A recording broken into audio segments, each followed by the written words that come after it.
The smoke of ruined Jerusalem still hung in the air like a memory that refused to leave, and the people who returned from exile stood among broken stones and burned gates, wondering how a place once called holy could look so lifeless.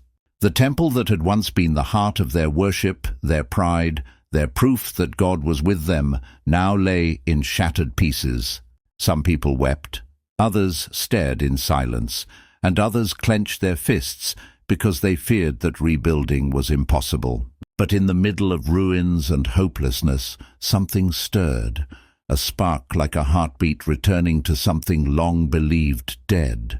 The rebuilding of the temple was about to begin. Zerubbabel, the appointed leader of the people, stepped forward with determination in his eyes. He was not a king, not a warrior, just a man who refused to let the past be the final chapter. Beside him stood Joshua the high priest, who carried the weight of spiritual responsibility on his shoulders.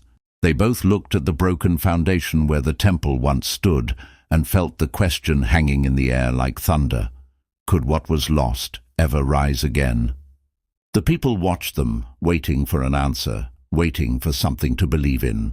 Then Zerubbabel raised his voice, not in a speech meant to impress, but in a call meant to awaken sleeping courage. He spoke of hope, of obedience, of rebuilding what God intended to stand. The words echoed across the ruins, not because they were loud, but because they carried truth, and the people began to gather stones and wood, not just with hands, but with purpose. They began the work. The first task was clearing the rubble. They lifted stone after stone, dust clinging to their skin, sweat running down their faces. Older men with shaking hands bent to help, remembering the Temple of Solomon in its golden glory. Children carried smaller pieces, wanting to be part of something bigger. Women gathered fallen beams for rebuilding. Every movement, every breath, every step felt like pushing against the weight of history. Enemies laughed from surrounding lands and said the work would fail. They said Jerusalem would never rise again, that the people were weak, broke, and forgotten. They sent letters, made threats, tried to stop supplies, mocking the dream of rebuilding. But the workers kept going. They remembered the promise that God had not abandoned them. They remembered what the temple meant: identity, worship, purpose, home. The altar was rebuilt first. It stood in the open, exposed, surrounded by ruins instead of walls, yet the people came to offer sacrifices. Even without a completed temple, they worshipped, proving that faith does not wait for perfect conditions. Flames rose into the morning air, prayers followed, and hope found its voice again. When the foundation of the new temple was finally laid, a great celebration was called. Trumpets sounded, cymbals rang, and voices lifted in praise. The young shouted with joy for what was beginning, but the elders, who remembered the first temple in all its glory, wept. Their tears fell for the past, for the beauty that was lost, for the weight of memory. Joy and sorrow mixed together until no one could tell if the sound was laughter or crying, or both at once. But even the tears were part of the rebuilding. Even the memories were mortar for the future. The work continued, stone on stone, day after day. But then fear struck.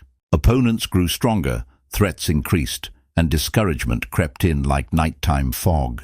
The work slowed, then stopped completely. Tools were put down, hope dimmed. Weeds grew around it, dust settled over it.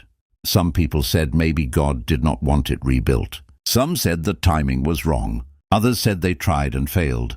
The dream seemed dead. Then the word of the Lord came through the prophet Haggai, like lightning breaking dark clouds. He said the people had built comfortable houses for themselves, while the house of God remained unfinished. He said the struggle they faced in their lives was because they abandoned the work they were called to do. His message hit them like a hammer striking stone. Strength does not come before obedience. Strength comes after. The people were shaken awake. Haggai's words stirred their hearts, and suddenly the temple was not just a building, it was a calling. It was a reason to stand again. It was a chance to show their faith with action, not excuses. Zerubbabel returned to the worksite. Joshua stood beside him, and the people followed. The foundation that had once seemed like a monument to failure became the starting point for a second chance. When enemies rose up again to stop them, another message came, this time through the prophet Zechariah, saying, "Not by might nor by power, but by my Spirit." These words became the strength of their hands. They kept building, not because they felt strong, but because they trusted the one who was.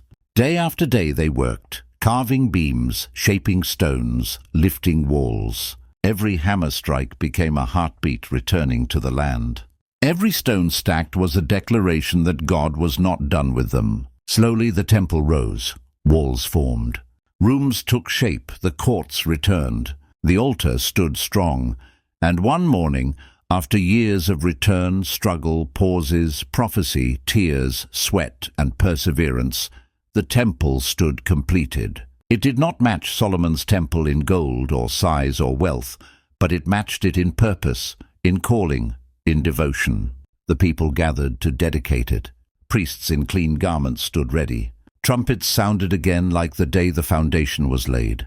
The younger ones rejoiced, but this time the elders did too, because they saw not a replacement for what was lost, but the fulfillment of what God promised. The temple stood as proof that mistakes do not end stories, that delays do not cancel destinies, that what looks broken can be rebuilt, that God still keeps his word. As the dedication offerings were given and prayers rose like incense, a feeling washed over the crowd like the first warm light after a long winter. The temple was more than stone and wood. It was identity restored. It was faith revived. It was hope rebuilt. And the people finally understood that the real miracle was not just the building, but the change inside those who built it. They had returned from exile not just to reclaim land, but to reclaim purpose. The temple's foundation held not just stone, but the proof that God keeps calling people forward, even after the world has tried to hold them back. The rebuilding of the temple was not the end of their journey, but the beginning of a new chapter. A chapter where hope replaced despair, where obedience replaced fear, where worship replaced silence. The temple stood in Jerusalem, not as a memory of what once was, but as a promise of what could still be.